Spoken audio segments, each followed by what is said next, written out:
a new flower this on the ends, representing the flames. Yo, the one here for the honorable priest Isaac. Some boy if you know this. Hear me now. Antigua are the place where priest Isaac dwell. Ancient Israel, ancient story fit tell.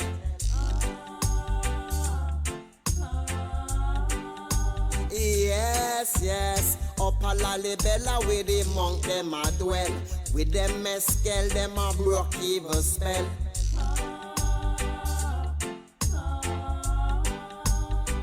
Priest Isaac is an angel. Mystic vibration is an angel. And them nah go rebel. In a Zion where we dwell. When we broke for them spell.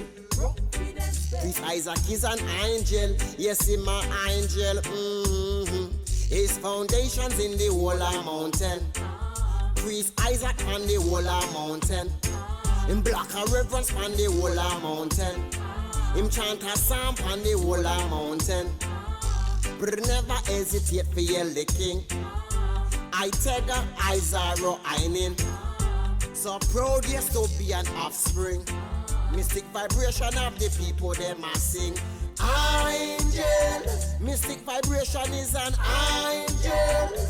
And them nah go rebel. In a Zion where him dwell. When we broke for them spell. Priest Isaac is an angel. Yes, he's my angel. Priest Isaac is an angel. Mystic vibration is an angel. And them nah go rebel. In a Zion where we dwell. When we broke for them spell. Priest Isaac is an angel. Yes, he's my angel.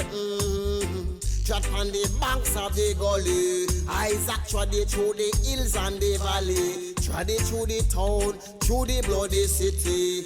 Highly, highly, highly, highly, always with we. Highly, highly, highly, highly, I'll protect we. Highly, highly, highly, I would never leave. Alafia to each and every one. Salamta and blessed love. Honorable Priest Isaac here. It is with great joy that I am happy to announce to you that I have officially released my first ebook, Ancient and Modern Revisited. This is the continuation process of our easy-to-read books. Within the pages of Ancient and Modern Revisited, we take the time to show you the spiritual connection with the island of Antigua and Heliopolis in Kemet in Egypt, with the island of Antigua and the legendary continent of Atlantis. We also highlight Green Castle Hill, also known as Mount Anu, which is known as the Stonehenge of the Caribbean, with the countless of megaliths that align with the movements of the heavens. This is a must-read for all those who are students of the esoteric realms, astronomy, geology, and ancient sites. Of course, to get a copy of your book, all you have to do is to contact us at area code 1268-728-3162, call, text, or even WhatsApp. Or you can email us at priestisaac27@gmail.com to get a copy of your ebook and Ancient and Modern. It is an easy to read book, may appear light, but it is extremely heavy. Listen, dog.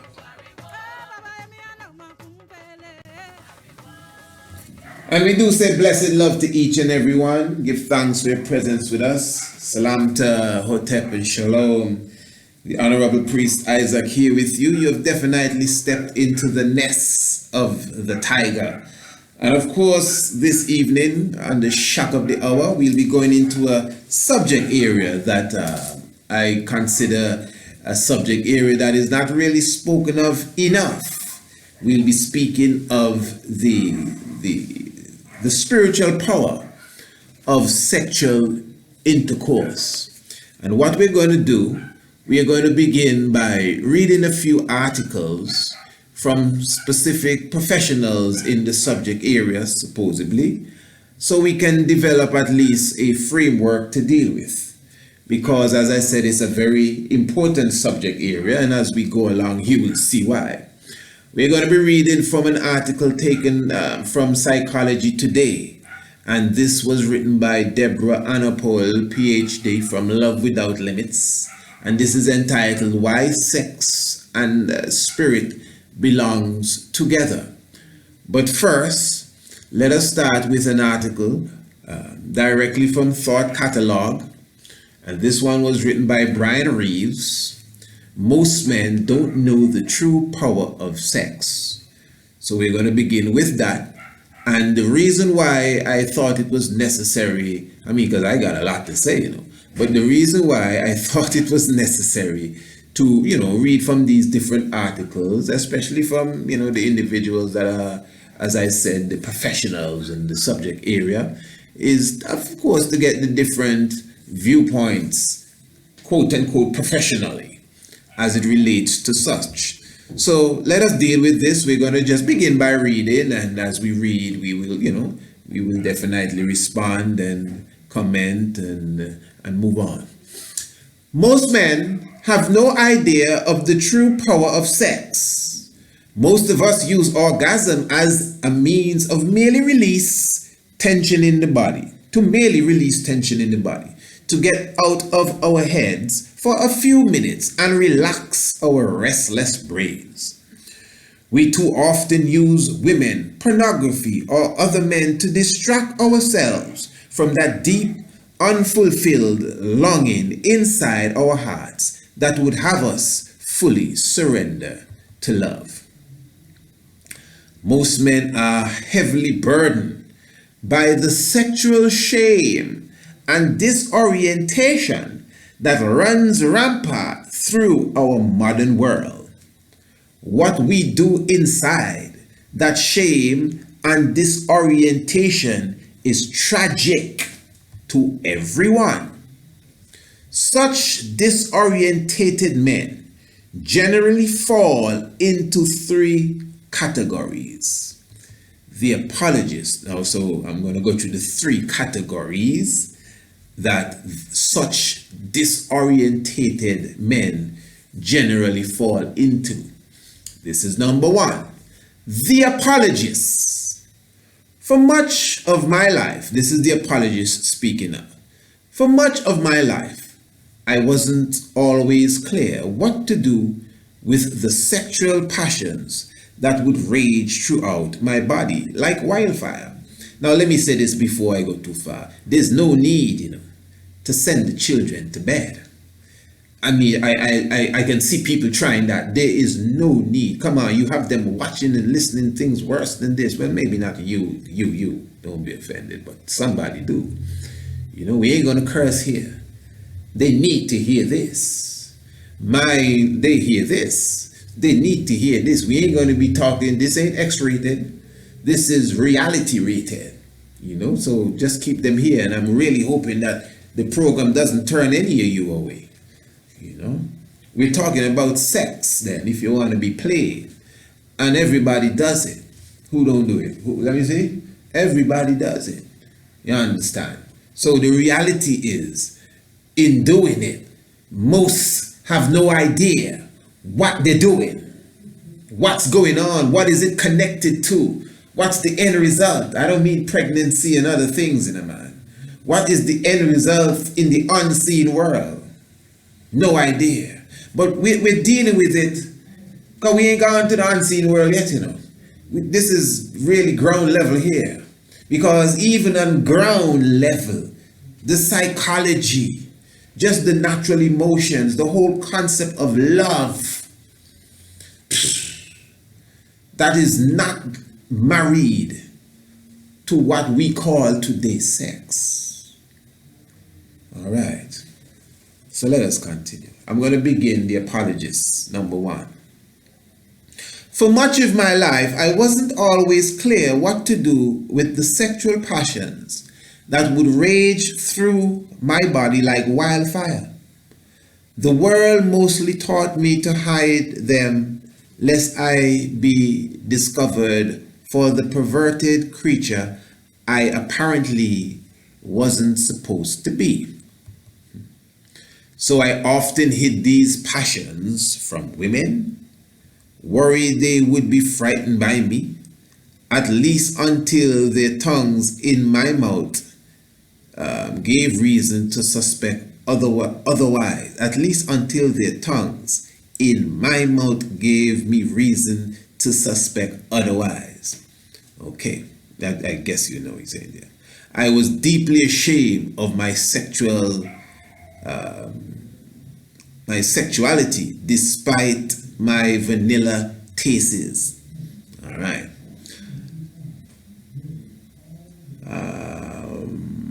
As a result, I let countless amazing women slip quietly away who might otherwise had fallen in love with me.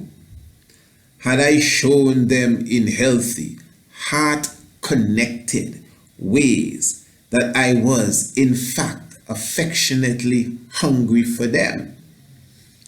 Even inside relationship, I was always hesitant to take my woman sexually, living in perpetual fear of her rejection, or ironically, of making her afraid.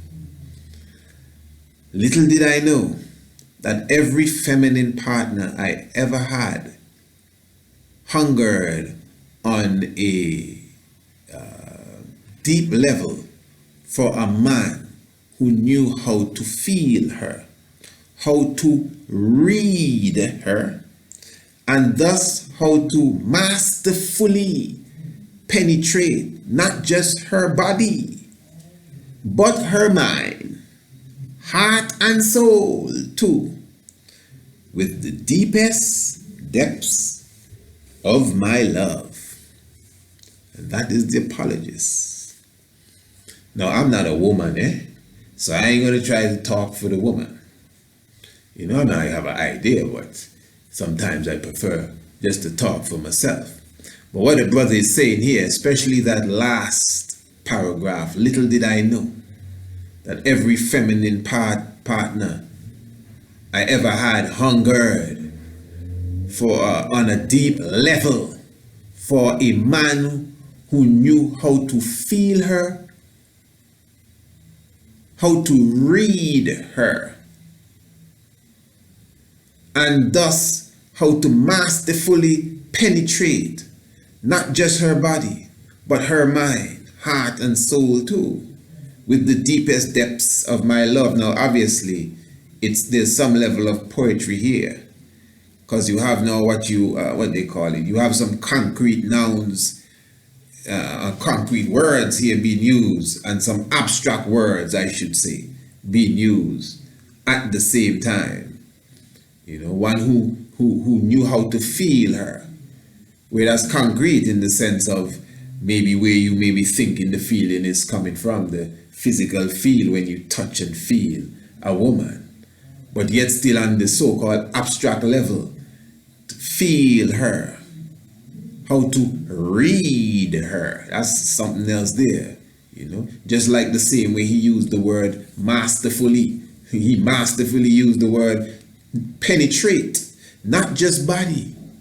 Feel then, not just body, but penetrate her mind, read her mind, feel her mind, heart and soul as well. Okay. All right, then you have now the exploiter. Now, this is the second one, the exploiter. Let's see what he's saying. Many men trust themselves towards the opposite extreme for the sexual expression spectrum, becoming predatory in their approach towards women or other men. Imagine that. Too many men expressing that version of sexual disorientation are all too willing to use and exploit a woman's sexuality for his own selfish end. He wants that momentary, shallow hit of masculine freedom and control, and he can't rest until he tastes it. I hope he wasn't being poetic there at all.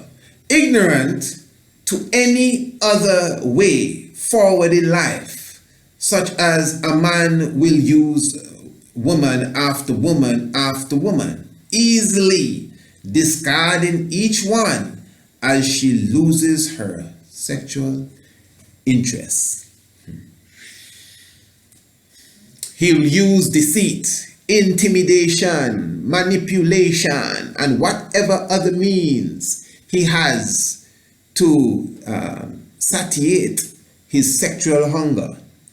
And not only will he not apologize for it, he may even use shame in controlling and dismissing his sexual partners too. I always avoided being this man because I hated this man.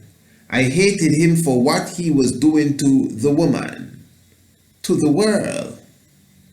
But I always hated him for how easy it seemed for him to get the sex he wanted. I wanted it to be easy for me too, but my shame held me back. Little did I know this man couldn't fully enjoy the depths of sex. Obviously not.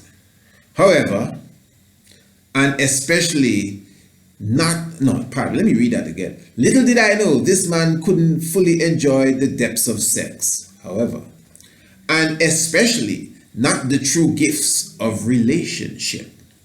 He could only lose his mind for a few minutes of shallow bliss until he ejaculated and was immediately reminded of the heavy mental burdens he was always carrying. He's a junkie. He always needs another hit.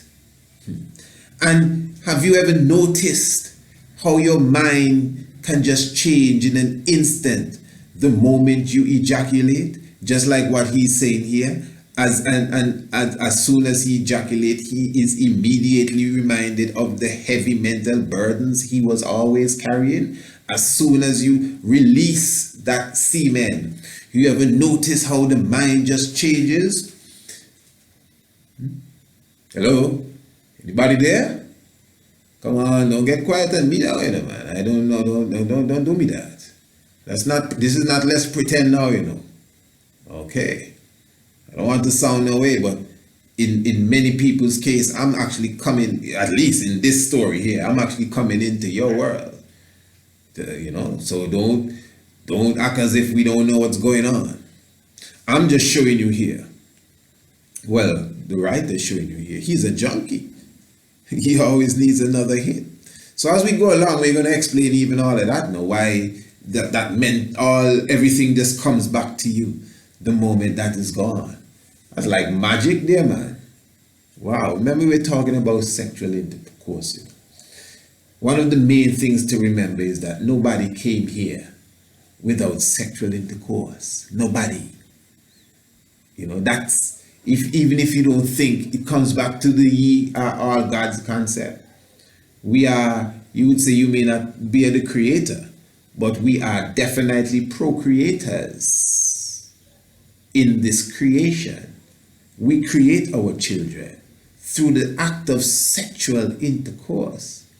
Yeah, you can do all kind of things today and literally get the semen out of the man and put it in the woman, all sorts of freaky ways now. But the reality is that we know from the creation of living things, sexual or asexual, the sexual intercourse and pollination, whatever, from flora to fauna, that intercourse, which is a spiritual intercourse on all these levels, even down to the flora, because it's the bees and the insects, because they're dealing with season and time and moons and where the sun is and what the clouds are saying. That's how they work.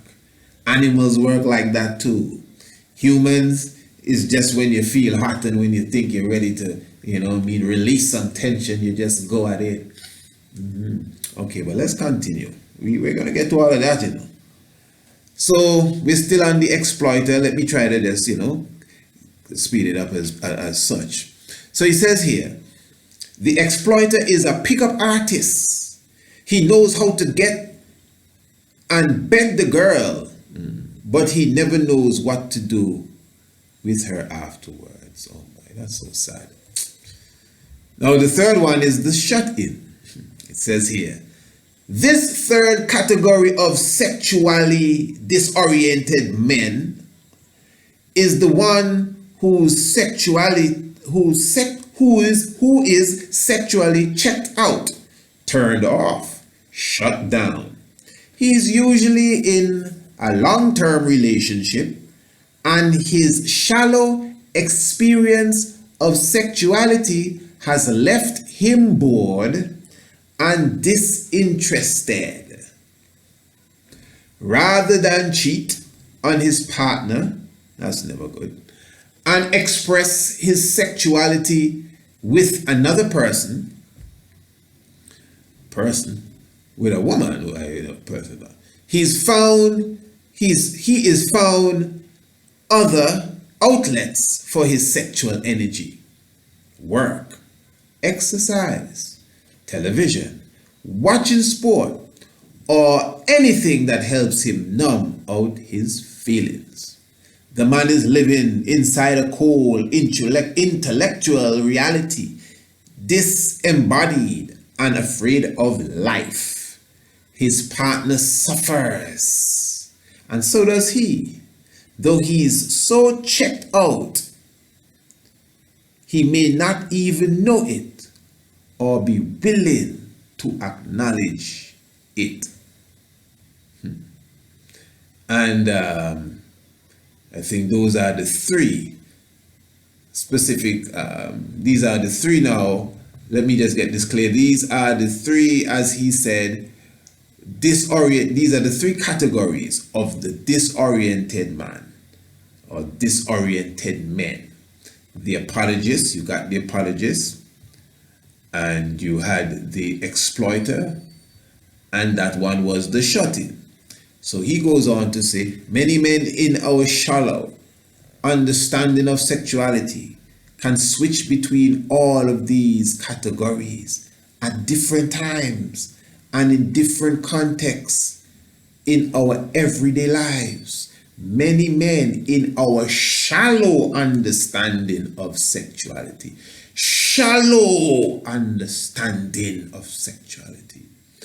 regardless how it looks, our collective sexual shame and disorientation clearly costs way too much, pardon me. Let me get that again. Regardless how it looks, our collective sexual shame and disorientation clearly costs way too much. Only our joy, enthusiasm, authenticity, freedom, and any chance at profound, authentic love. Oh my. Sexuality is a wonderful gift. It is nothing to be ashamed of.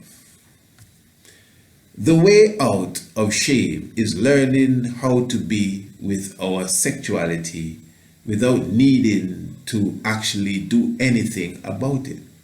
Learning how to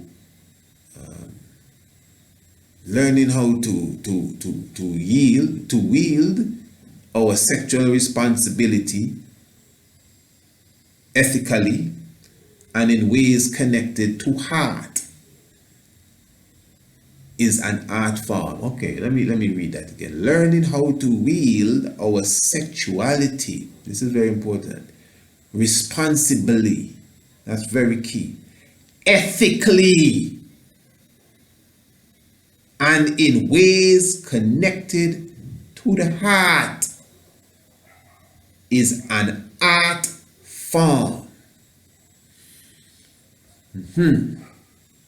When embraced and perfected, this art form can inspire the most intimate parts of our being to arch backwards in eye-popping ecstasy and dissolve us blissfully into love. even before actual physical intercourse begins. When embraced, when perfected, this art form can inspire the most intimate parts of our being to arch backwards in eye-popping ecstasy and dissolve us blissfully into love, even before actual physical intercourse happens. So again, I think, basically self-explanatory. We will revisit this again as we move along. Brian Reeves, as I said, most men don't know the true power of sex, and that is his expression there. Now, I would like to also read from another article, Mojo Mediator, and the topic basically sexology. And bam, bam, bam. Let me just get that clear. Let me open it. So basically, what we got from Brian there, we got an understanding, as I said, basically on a level where we're dealing with the heart, and he's showing that most brothers are disorientated, confused. As I said at the beginning, we're not taught this. This is why even reading this would sound intimidating to some. We have been taught nothing about sexuality, even what we call sex education. For those who have ever received sex education, I know I didn't in none of them schools. We never did no sex education. We kind of hear about it now, but even that ain't no sex education. You comprehend? The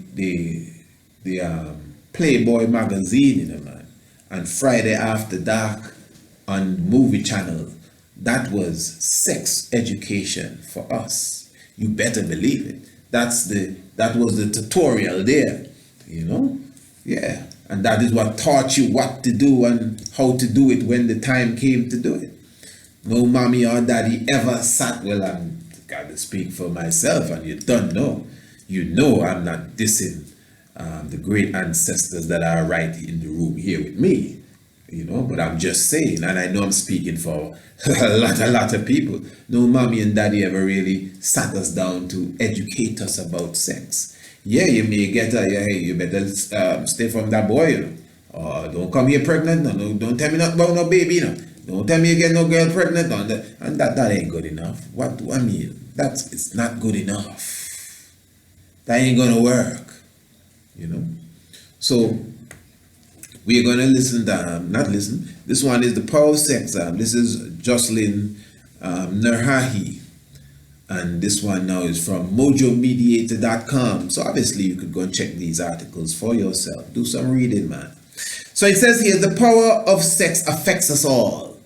Denying the power of sex has created some of the most horrendous tragedies in our society. So we've gone to a next level here now. So we're done with Brian's article.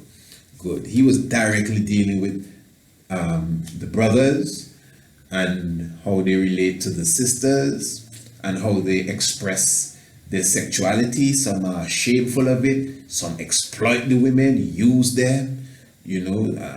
Some are shut in. Well, that's basically shameful. So he's showing that even as such, that you have to really deal with this whole aspect of connecting from the heart. And in his own poetic way, he's showing you that sexual intercourse begins before sexual intercourse begins. And I don't mean foreplay. I mean even without touching the woman, without the woman touching the man, there's this connection. Now, yes, Brother Brian was speaking from the man's aspect. So he was obviously speaking of the man and him connecting with her. But obviously she got to connect with him too, because we know as brothers, we've become so hard and block out the frequency of even that feminine energy, in the same way that a lot of women have lost their feminine energy. Enough women lose their feminine energy. Yeah, man, our clothes and so can assist you in losing your feminine energy. I wear the pants in the house don't mean nothing now. So you can't tell me nothing. I ain't telling you what to wear or that's your business. I'm just talking truth. I didn't come to make no friend with nobody. You check it. Enough women have lost and losing the feminine energy. You understand me? So I'm just showing you that energy force there, even the man blocking that out, becoming hard and cool. Because it's supposed to be a frequency between each other. So when he's speaking about eye-popping ecstasy, and you have not even touched one another yet. I mean, when you can touch someone without touching the someone, there you go. But we have lost that whole concept. That doesn't exist, because, as I said, who's teaching us this? We're just running with feelings. And because what we see on TV or on the video or on the internet, some of us will become acrobatics at the stuff, and yeah. If you want to do all the acrobatics move, it's best you sit down and read the Kama Sutra. That's what it's called, the Kama Sutra. All right, so let's continue with this one now. The power of sex affects us all. Denying the power of sex has created some of the most horrendous tragedies, in our society. Mass murders, rapes, and suicides. Wow. Embracing the power of sex has created some of the most glorious things in our society. Let me hear. Self-love and acceptance, bonding with communities, and ultimately creating fresh new life. All right, explain yourself. The power of sex is undeniable. It is used in media campaigns to amp up marketing ploys. No, it creates controversy within our families, churches, and schools. It derails political campaigns and ruins reputations. Sex is such a powerful topic which applies to everyone, as we explored in my last post. That's what she's saying. I didn't read the last post. And the energy it carries is so prolific. Is it any wonder that most of our ideologies over the ages have stemmed from governing bodies working tirelessly to condemn, squash, and vilify sex? What better way to control the masses than by using one of the most powerful energies we possess? An energy that is intrinsically instilled within each and every one of us. Except who? Oh, the Pope? What? Come on, fam. Learning how your sexual self is typically not an easy road to Learning about your sexual self is typically not an easy road to travel, especially depending on the family values you may or may not have been raised with. I know from my own personal experience that the majority of the people I've met have not had an open, non-judgmental forum of love and support within their family or within their community to do such exploring. My sister, they need to use commas a bit, a bit more. Anyway, quite the contrary, actually. They are met with condemnation, shaming, and judgment. They are told a slew of lies about what their sexual exploration means regarding their value as a person or their ability to create and contribute to the family or to the society they are a part of, even what it means for their souls in the afterlife. they are essentially put into a sexual straitjacket and thrown into a padded room of conformity. This sexual inculation fosters,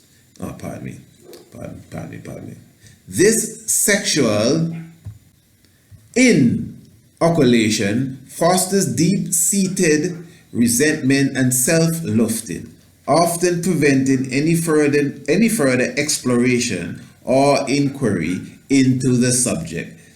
This subject in which we are all collectively enrolled, whether we want to admit it or not.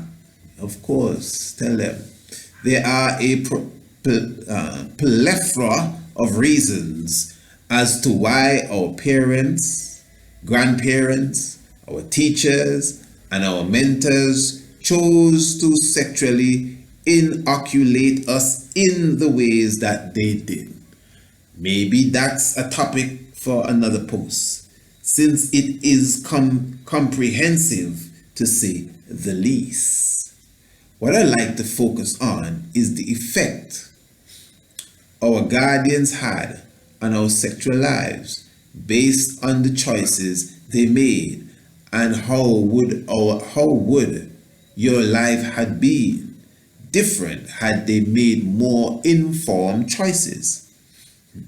Are you going to make better choices for the impressionable soul you may have changed with caring for? Do you have the tools with which to do so? Are you even willing to make the effort? Or has that's the way it has always been done become the catch-all explanation that is most comfortable to you? I'm going to read this quickly. I know for myself that I have seen the power of sex transform lives in the best and the worst ways. I've been on the receiving end of inappropriate sexual contact and non-consensual sex.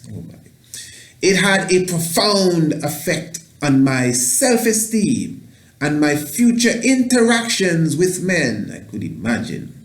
After a sexual assault I experienced in my early adult years, I had the equivalent of a nervous breakdown. I couldn't sleep in my bed anymore.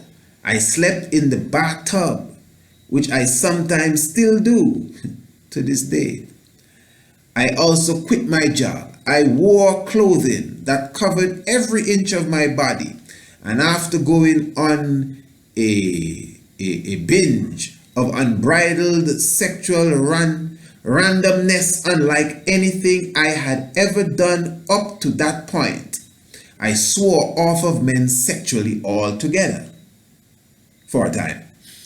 I worked with a few therapists in different modalities to bring about the healing I needed to move forward. Conversely, I have also been privy to the wonders of sex and the transformative power it has to affect people positively. In my experience, approaching someone openly and engaging them with enthusiastic kindness fosters an environment of safety that allows incredible connection and healing to take place, because sex is one of the most intimate acts a human being can partake in. The ripple effects this produces in someone's life can be astounding. Having the ability to safely express yourself sexually and connect with another human being allows a beautiful experience and intensity and release that science has affirmed is very healthy for us. What I'm going to do here, she has somewhat bridged now us into this other level after coming off of Brian as well. we're going to go into the first article that I mentioned. I hope you're bearing with me. Psychology Today. And this one again is from Deborah Anna Paul, PhD. So this is a new one now. We're going to explain everything when we're done this. This one is entitled Why Sex and Spirit Belongs Together.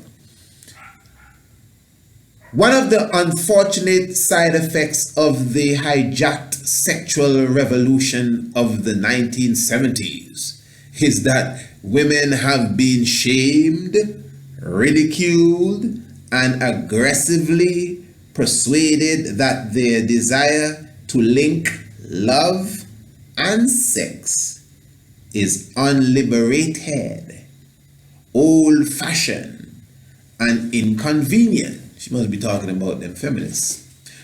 If we are talking about, well, that's not what she said. If we are talking about linking romance and sex, or infatuation and sex, I can see the value in questioning this linkage.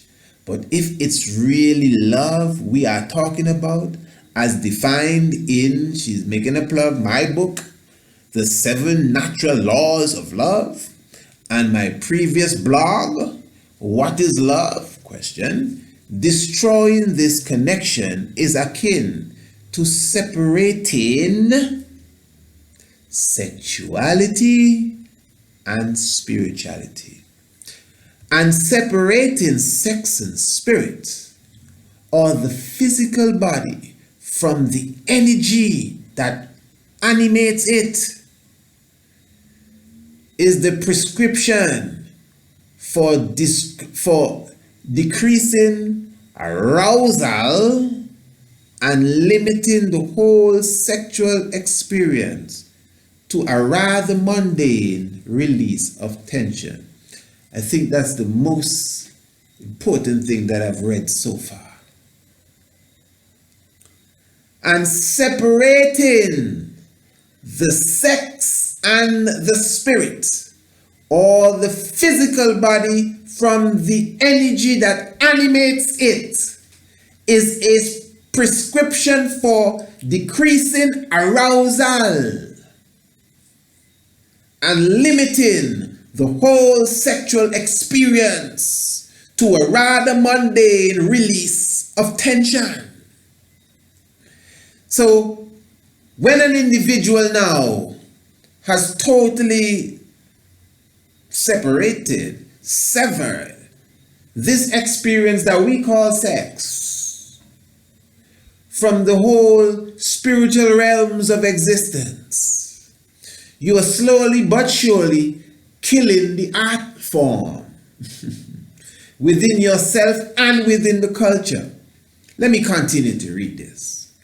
The mysterious connection between sex and spirit is one that some intuitively sense and appreciate, while others find it anathema. The duality prone mind finds it at once difficult to comprehend and intrigued by the puzzle of their relationship. Yes, and sorry, if you hear gaps in the reading, I'm scrolling down, and you know how it is with the confuser, so yeah, just bear with I always. Yes, there are other polarities or seeming opposite, but at the core of it all is the quest to merge the often separated worlds of spirituality and sexuality, not to mention love and sex. Same thing. Coining the term sexual love in the original Love Without Limits back in 1992 was my first intellectual effort to bridge this gap. Some immediately resonated, and others are still hostile to the heretical attempt. We could call the whole endeavor embodied spiritually or erotic spirituality. So pardon me, we could call the whole endeavor embodied spirituality or erotic spirituality or sacred sexuality. I like that last one. It sounds nice. All of these concepts point to the same reality, and all of them are often empty words, hopeless mire in the duality of thought from which they arise. Okay, a lot of poetry there, boy. I tell you, them people gonna write some poetry. Okay, but here now, you see, now even the term sex, let's get this clear too now. The term sex itself as a terminology, because sex also relates to the gender, your male sex and your female sex. English is a kind of language. Sometimes when you're filling out a form, whether it's an airplane form or you see they have your name, you write your name, where you're born, whatever, date of birth, you fill it out. Then they have sex, male or female. Now you're a man, and sex, male or female. Now obviously they're speaking of your gender. Well, I'd assume. I don't know if they're playing with your mind. You understand? But some of us now, when we say sex, your gender is really secondary. To be honest, sometimes that doesn't even come as a thought until you have to fill out one of them forms there. And then this is sex, male or female. Male. You sure? But I'm just trying to show you. Even in that realms, I'm not making mockery of this, Sex has more than one meaning. It's the action, and yet still it is the gender as such of the individual. What is your sex? What is your gender? Male or female? And that to me shows you from day one that the act of sex is supposed to take place between the both sexes. Straight up. But the terminology is still sex now. You'd hear some that are knowledgeable of the language tell you that sex comes from the root word for six. Six. It looks the same. It's just the vowel, the S and the X is there, and it's i.e. six, sex. Now again, earlier we were speaking about the number 8, as I was saying yesterday, was the double 8, the 8th day and the 8th month of the year 2018. And I was just highlighting the power of the number 8, and in certain, fields of metaphysics, 8 is 8, not just 8, but 888 is considered the number of Christ. Yeah, in certain levels, 888. But you have the 888 and the 777 and the 666, and you understand these realms of numerology all have their different meanings and multi-meanings, etc., So the 888 itself, as I said, also a symbol of Christ. We all know the number 7 as well is a symbol of Christ. And of course, the 666 itself now stands out in many different ways. Of course, we understand the makeup of the carbon atom and the molecule, the neutrons and protons and electrons, and being basically the foundation of material life that we see. Everything, basically carbon based.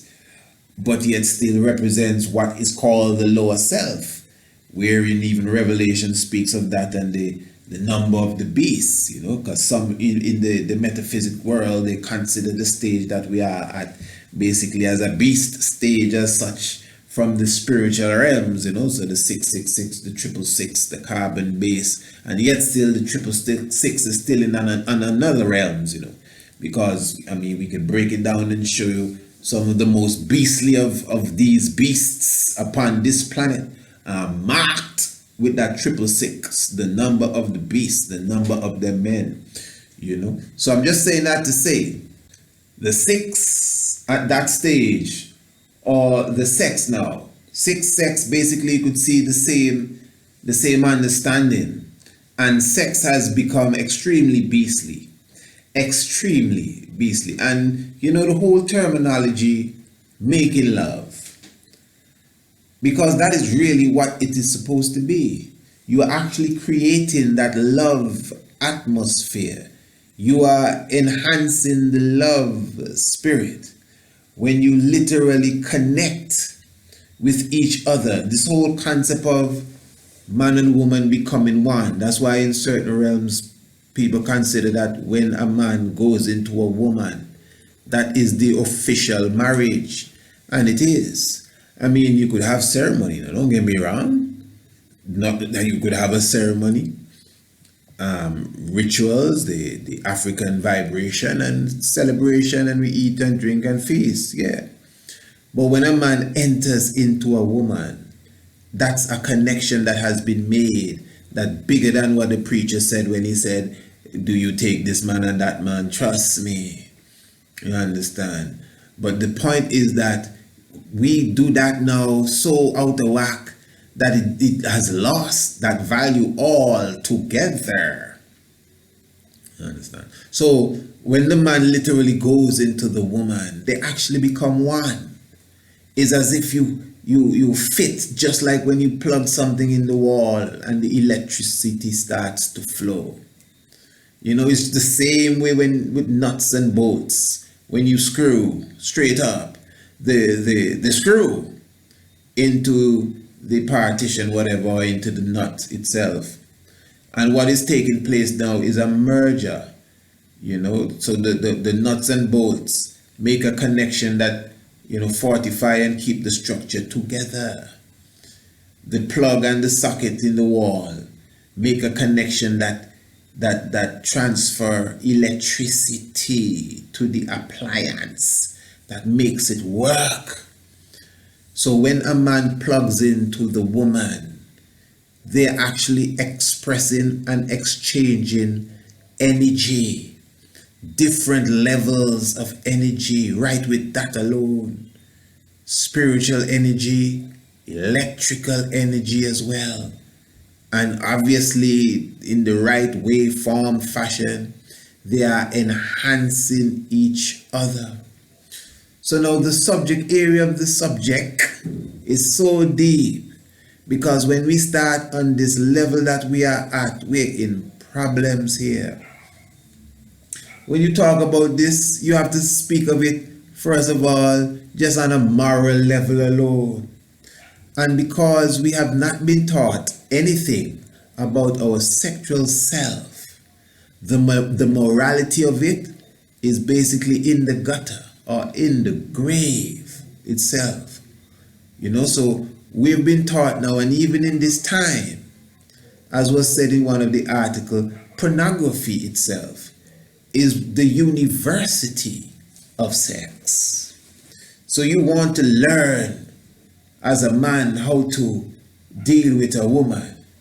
And even if that's not what you're going there to learn, like how to deal with a woman, whether you like it or not, if that has become your teacher, I mean, that is what you will expect when the time comes to deal with the woman. And the woman the same way too, if that is the university.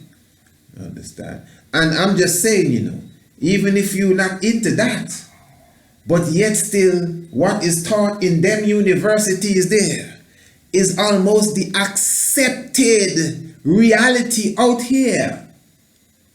That is how you carry the act out.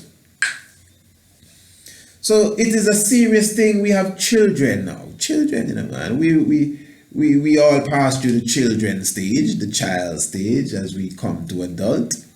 So we know the things that children do, and they're doing them more today. So this is why I told you, don't send them to bed. We are all created by sexual intercourse. No one came here without this act. And the fact that this act, listen to me good, this is key. The fact that this act can create another human being. I'm speaking here to you. You are listening to me, and I hope full joy in what is, you know, being expressed. You listen to other documentaries, and, you know, we make a connection. You know, some of you, I speak to you personally. We express our love for each other because, you know, I love you all. No matter who you are, don't worry. I love you all, you know. So I'm just showing you now this being here talking to you, I was produced by sex. You know, I could almost give you the date too. I don't mean when I was born, you know.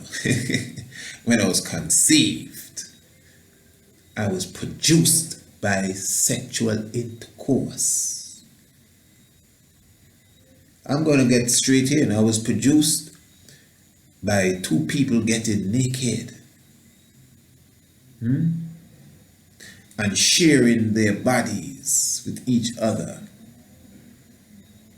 and the male penetrating the woman and ejaculating in her, and his sperm, one of them, touched her egg, and I came. And that's the same way we all came. There may be a bit difference in the story, but the key thing is, you know, the sperm touching the egg. And that don't just happen so. You don't stay from across the room and try to throw it in. Sexual intercourse. So this act that creates life, this big bang that brings worlds into existence, must be a beautiful thing. It may seem ugly today, but eating food seems ugly. When I see people cooking food or smell food cooking, if you call it food, I guess, close the window, put on the aircon. You know what people call food. But what I'm saying now, eating is a righteous thing. Eating is a righteous thing. But we have taken the act of eating, which is a culture, and turned it into cannibalism. To the point now we have to tell people, boy, you gotta watch what you eat. You can't eat too much of that. Cut down on this. And look what eating has come to. Cut down on this. See if you can wean yourself off of that. Yes, doc, by next week I'm going to... Imagine that. When eating is a holy thing, that's how you live, you know. You stay alive by eating. Eating is a righteous thing. Eating is a quote-unquote godly thing. Who here don't like to eat? Eating is a beautiful thing. I'm a eater myself. Feasting, I should say, because that's really the term I use. It's a wonderful thing. But we have turned feasting into eating. Eating has become a sin. It's the same thing with sexual intercourse. Making love.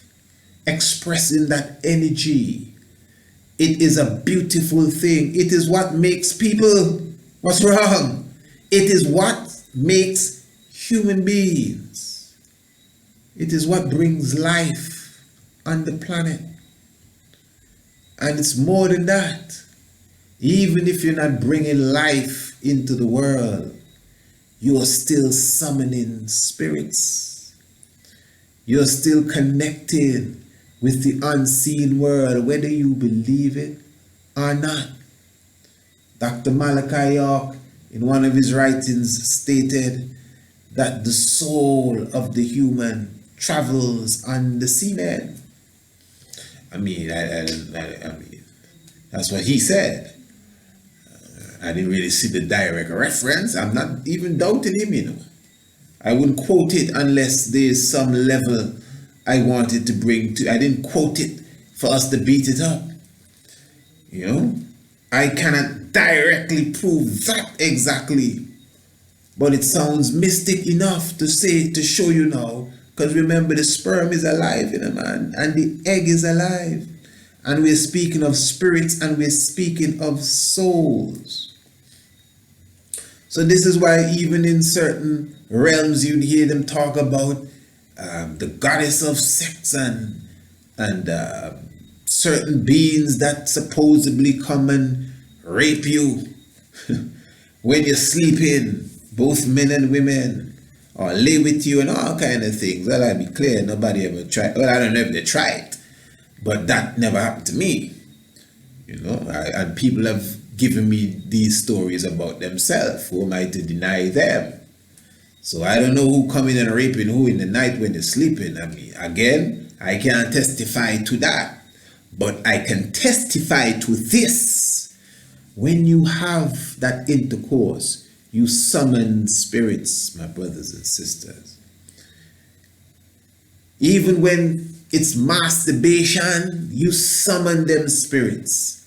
And masturbation, you know, listen to me, masturbation is not just masturbation as people have defined it. They have terms in the case of men. You will say that you're slapping yourself, or you're jerking off, or as they say in the Caribbean, you're pumping. And let's tell you what they say. What's wrong? Some of you too innocent for me. You know? Yeah, you're too innocent. In the case of the woman, you know what she's doing to herself, so they're masturbating. You know? But what I'm saying, masturbating is basically the sexual action, or the sexual act, the act of sex without real sex. Because sexual intercourse really is the male himself, again, entering the woman through a specific passageway. I'm going to repeat that. Sexual intercourse is the male entering the woman, the female, obviously using his phallic and going into a specific passageway, not her mouth. Oral sex is not sex. It may be sex in the sense of 666. All right, I can work with that, meaning the lower self and the beastly stuff that people do. But I'm going to take the word sex, sexual intercourse, and use it in the way that we are supposed to use it. I'm taking it, I'm valuing the word and the phrase for the act that God created. All right. If we're going to use sex in that sense, oral sex is not sex. Masturbation, in fact, oral sex is a form of masturbation. That's another form. There are different forms of masturbation. You understand? I'm not going to get too graphic, eh? But if a man is to use his phallic again and just put it in a hole, not, you know, just because, you know, and it can do what it have to do, you know, that is masturbation. It is not sex. And homo sex, no, trust me, that does not even exist. So what is it? Well, ask me, I don't know what it is. You talk to them. What is this? I don't know, I don't care. But I'm just telling you, it's not sexual intercourse. It's definitely not making no love. You know what I mean? I mean, if they love one another, that's their business. But it's not creating that love spirit. No ancestors coming in and you know, corresponding with that. But I'm just saying that sexual intercourse in its true form, man, he and she, you know that. I'm just showing you that you are literally summoning the spirits. You better believe it. And even when it's done in all of them weird ways, you are summoning the spirit. That is why, listen, that is why I said what Malachi York said. That's why I referred to that. Because the ejaculation spirit is a powerful stuff, both male and female. That ejaculation stuff is powerful. The orgasm is not necessarily the ejaculation. What do you mean? I mean, you can have a prolonged orgasm. No? Okay. You can have a prolonged orgasm. You know, there's a bliss, as was used in these articles. There's this euphoric feeling, expression that people get when they ejaculate, or when they come, as they refer to it as. There is the feeling that comes with that sensation that you get that comes with that. You know, that has the woman twisting it on all kind of way. You understand? That is something that can be extended. That's all, straight up. And the end of that extension usually leads to the ejaculation. You're dealing with spirits there. You're summoning spirits. You yourself, your whole mind frame at that time. That's why even during that period, it's good to practice deep reading. It's science, man. It's good to practice deep reading. And just your whole sense of thought. You know, there are people that use this sensation. There are people that work magic. Not magic like no magic abracadabra. I mean witchcraft then. Yeah, let me put it that way. There are people that deal with sexual intercourse in producing their witchcraft. You know, there are people that reach to a level of this that they know how to use their mind and focus on certain things during this time to manifest it, because they understand that there's a power in the intercourse, and they understand it's not just the release. The partner is important. How you prepared for the intercourse is important. Oh yeah. In the ancient, when things are done in the right form, people prepare for these things. Some people fast for a day, or in some cases 3 days. And after the intercourse, there's a big meal, a big feast, you know, well planned. Not no quickie and no Russian and no none of them things there. No. So you could imagine how serious that is. How many of you ever did anything like that? Just raise your hand. Hello? I just put in your foot, man. I know you're all serious, man. This ain't no joke. Just put in your foot. You know? But seriously, how many of us, okay, if not 3 days, I mean 3 days might sound, but well, it may sound a little off for you, because that's you're in these realms here, but there are people that do that. We used to do that. You know what I'm saying? Okay, even if it's not 3 days. How about just waking up in the morning and going through your mantra, going through your humming, going through your breathing, and no feasting. And then, you know, leading up to midday, you begin your therapy with your spouse. If you notice, I said midday. I didn't say midnight. That's another thing. Who taught you to have sex at midnight? I mean, I know some of you do it at midday too, but just, that may be because it's convenient. But that's usually how you plan it. In fact, usually when you plan it, you know, you're going out to dinner. It's usually dinner, you know, and champagne and hotel room maybe, or whatever you do. But it's usually under the stars. It's never really under the sun. That's interesting, because the sun energy is the right energy for that. I mean, I don't even have to go too deep. The sun energy is the right energy for that. And someone will be saying, look, man, anytime is good. It's nature. This and that. I didn't really say that any time is not good. You know, I did not say that it should not be done at night. And I'm not saying there may be another professional. Not another, I ain't no professional. I ain't got no PhD. But there may be a professional that will say, well, my brother, good show. But you actually are right on track, because in the night, this gland goes to sleep, and in the night, this is turned off. So maybe so, but I'm sure that in the day, midday,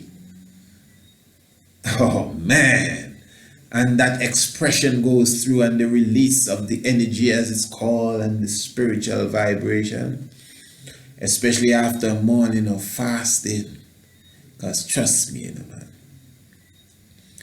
when you are in the sexual mood, food is not nothing you think about, you know, man. It's only maybe when you're done, you eat, and you really eat. And that brings me again to the point Brian was making in his article, when he was speaking about, I think it might have been the exploiter. Yes, it was the exploiter. And the exploiter, what he was saying is that after the exploiter uses the woman, after he uses, you know, whoever he uses, and he gets his little momentary bliss of expression, then he immediately, right away, he remembers the heavy mental stress that he's under. Now, what that is showing me, now as I said, I'm a man, I can't really tell you, I can tell you of the woman, maybe what a woman may have explained to me, or maybe what I just know, you know, from instinct, if you want to call it that. But as a man, that sexual energy is so powerful, so powerful. It controls your thinking. And when I say it controls your thinking, it controls your mind if you give it power to control your mind, obviously. Because you can't just make no excuse and say, boy, I couldn't help myself. That's stupidness, you know. But that's the thing. Most of us, we give it the power to control our mind. And in the right situation, hey, give it all the power. All. If it's a situation that when you're done, you're not going to say, oh man, I shouldn't have done that. Because brothers know they do that all the time. Unless you're really, really immoral. You go and lay with a woman beside your wife. You know, even if, I say wife, man, you gotta get that straight before you go and do that. You know, even if you say, man, things ain't working out with her and she something. Okay. But what you just did you have to sneak out to do it?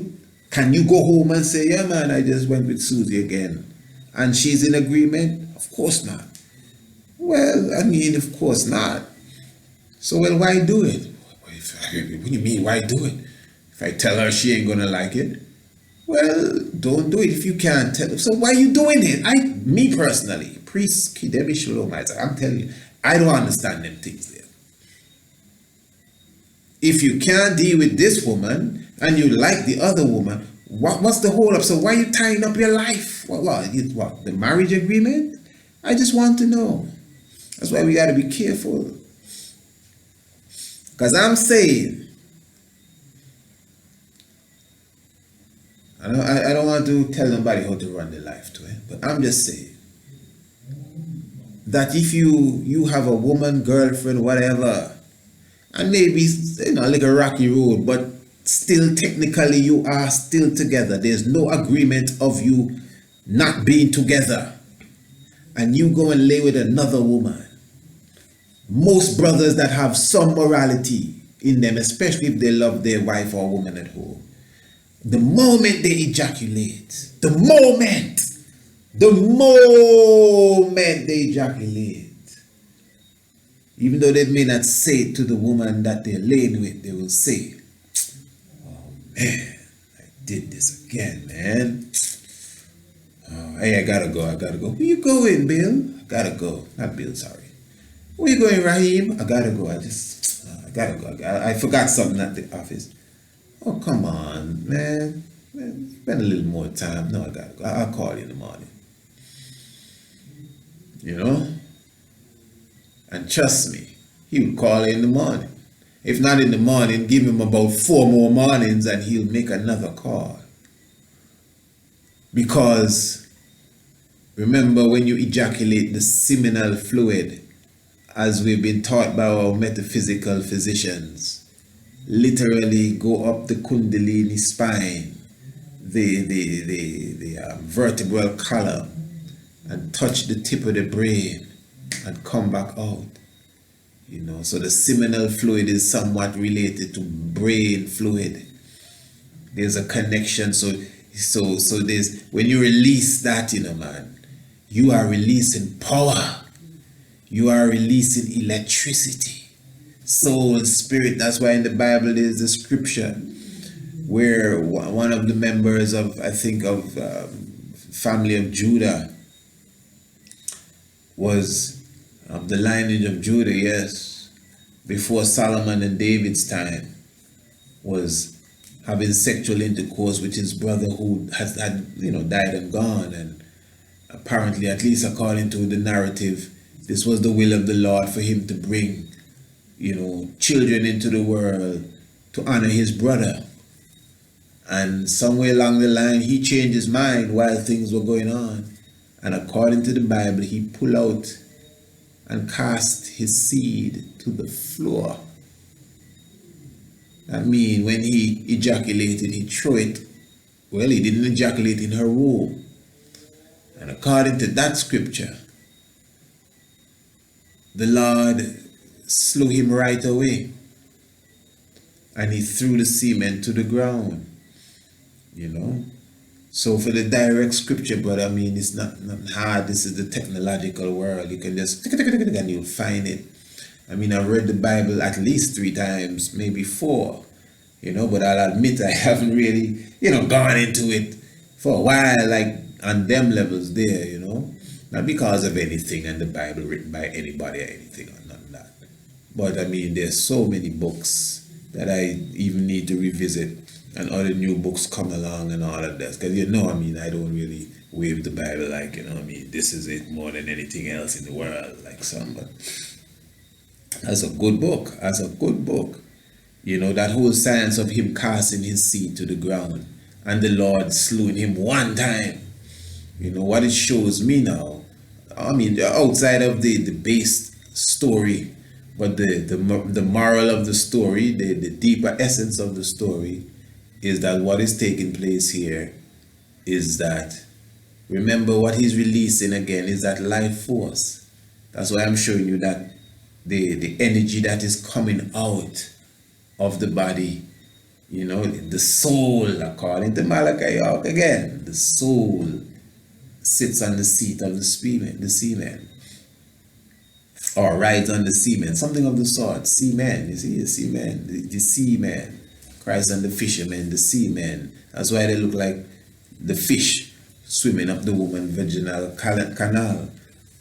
So he threw his seed on the ground and the Lord slew him. I think the point is that he didn't do something nice, that he should not have done that. And I think that's the same thing.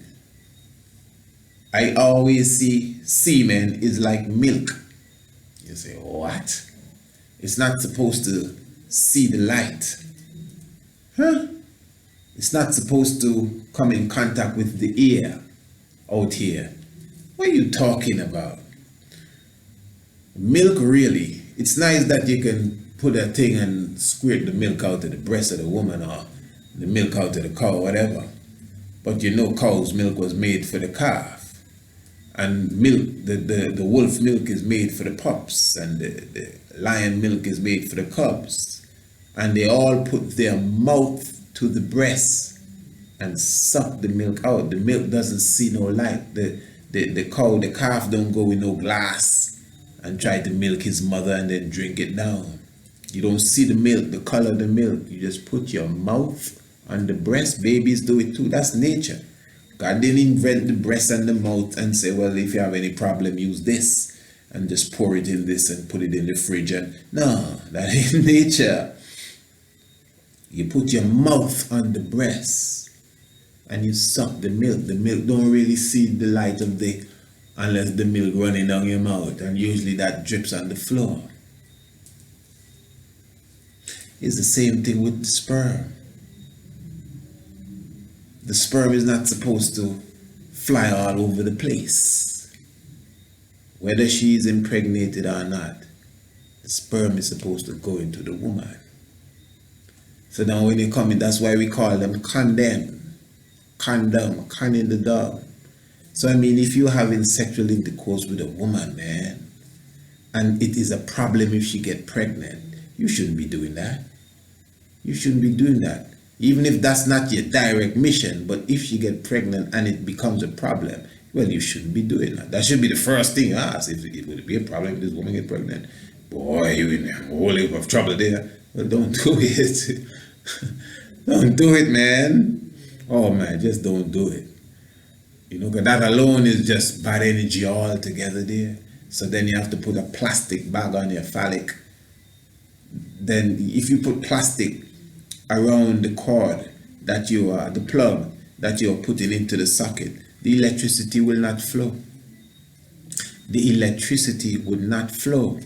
So when you put the plastic over your penis and you're going in, the rubber, as they call it, cover me, I'm going in, that's not funny. Not funny at all. I don't back none of them things there.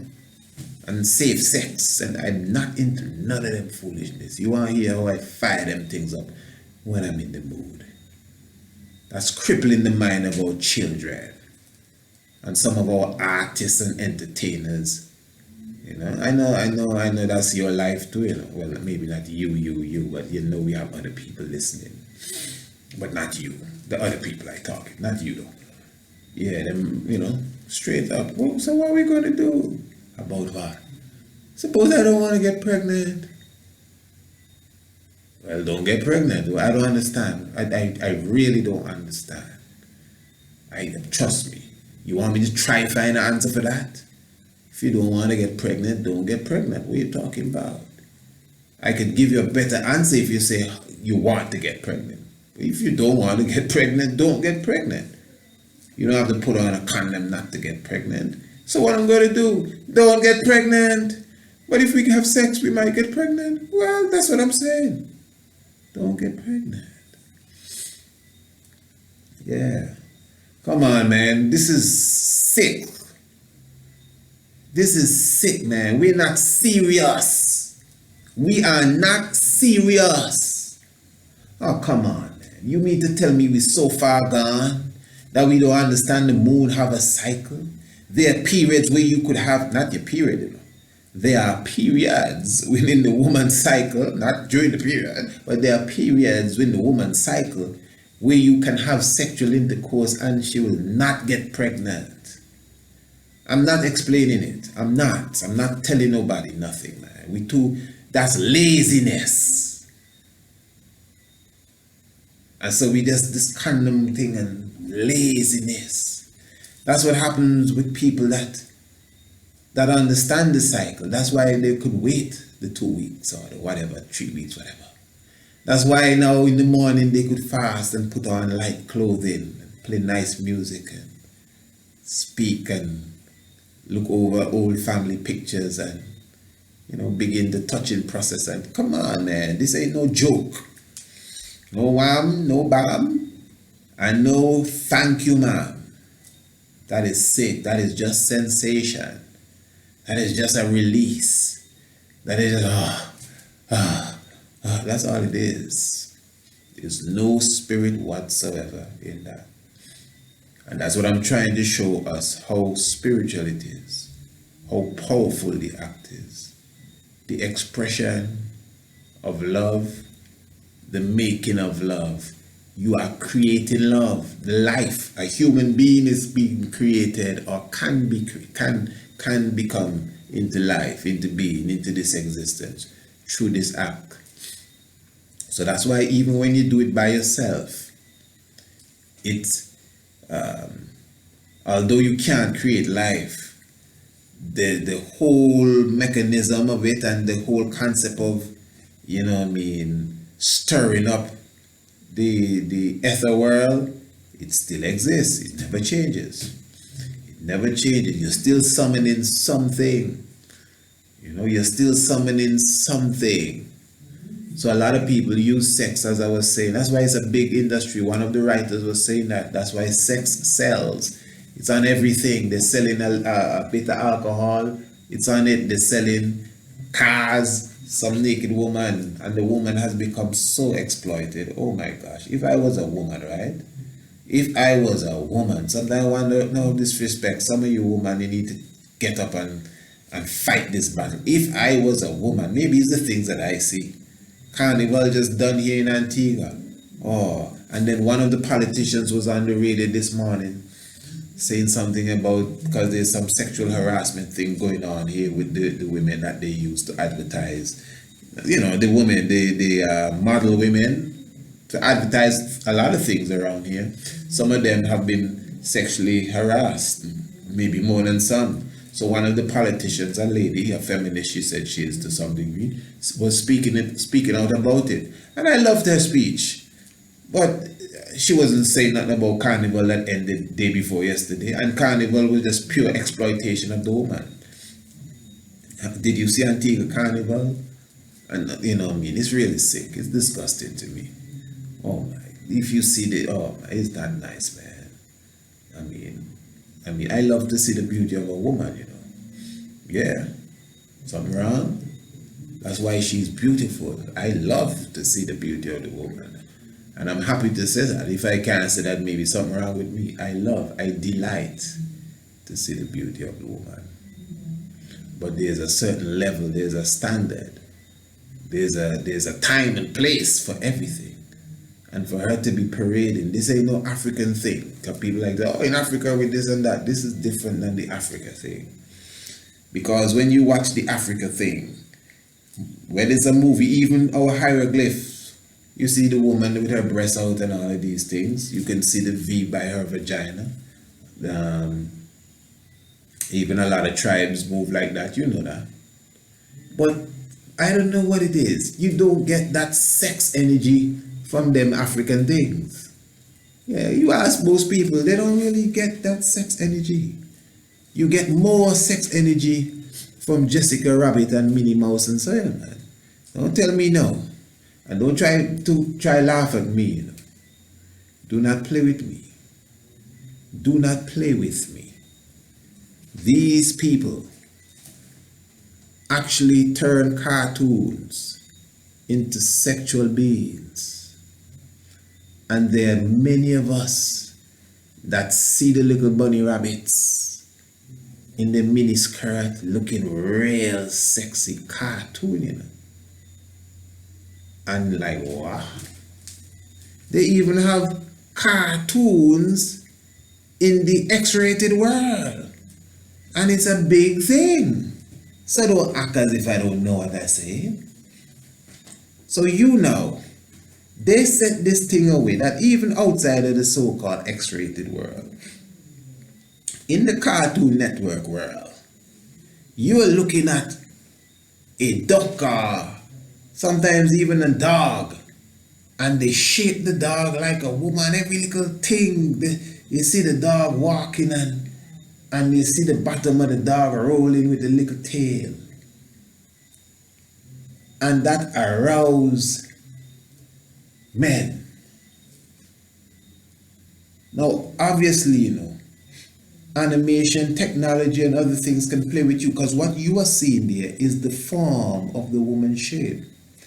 If you observe the cerebellum, you know, in the brain, cere and bell and in the brain in a man, from an angle, it actually looks like, pardon the term, the rear end of a woman. Yeah, even down to the shape of the hips. You gotta check it from a certain angle. And so even in the brain, that shape is imprinted, and they would use that shape there. And you observe that. But you're supposed to be morally strong, man. You're watching paper and ink. Paper and ink. A cartoon bunny rabbit, a dog. Oh man, with lipstick and they it's not no mistake. They purposely do that to catch you even at a young age and begin to spoil the sexuality of us even as little children. So there's a time for everything, man. Again, I love to see the beauty of a woman, but you see where morality comes in again, because some people will say, brother, I understand what you're saying, boy, but some people can't control themselves and all kind of thing. You see, it's the mind again. It's the mind. I always tell anyone when they're coming into Rastafari, and I can only tell you this because this is what we did. You know what I mean? You got to learn to control your sexuality. To me, that's the first thing as a man. It's almost, you have to learn to control your sexuality straight up. You have to learn to do it out for a prolonged period. Straight up. I ain't telling you to turn no monkey. I'm not sending you to the monastery. I'm just showing you. You gotta control that no matter what your friends doing. If you cannot fast from intercourse just like you fast from food. That's why when we have Lentus bubble, you don't do them kind of things. You don't go into the sexual world, because it's a fast from that. And it's a very addictive thing. And when misused, it can cause both physical and spiritual problems. And this is why I know when we learn to love each other in the right way,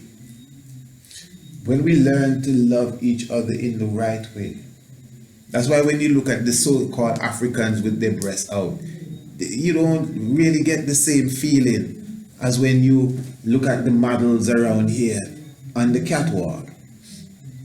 Why? It's because of the energy of the culture that the African tradition is expressing. It's not expressing no lustly energy. So even though you're seeing her beauty and her form, unless you've been so eroded in your mind, you ain't gonna be thinking nothing of it.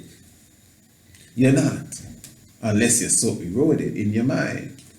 And now what I'm saying about that is this. I'm gonna look to wrap up now. Trust me, just give me a few more moments. What I'm saying as it relates to that concerning this is, let's take for example, your sister. Who? Your sister. Some of us have sisters. I have 3. I have 3 beautiful sisters. You understand? I'm sure you've seen your sisters naked. Some of you have sisters your age, not stepsister now. Your sister.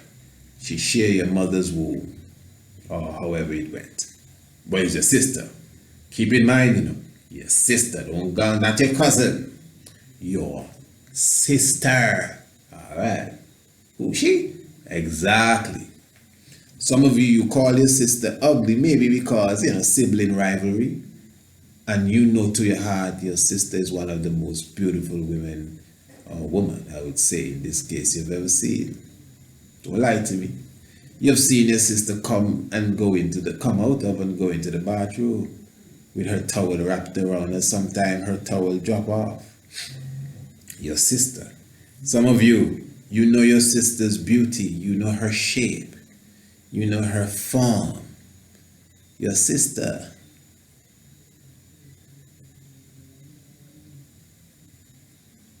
You've never looked at your sister. You've never got aroused from your sister.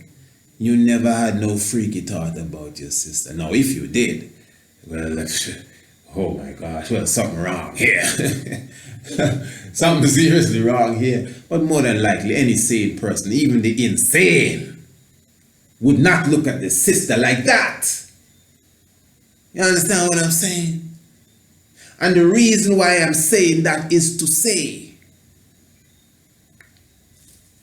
that although all black sisters are not your sister, but to some degree, they are your sister. So the beautiful black woman out there that you've never met, she's your sister. And to be very honest, even though you think you've seen love at first sight, when you approach her, you should approach her as if she's your sister.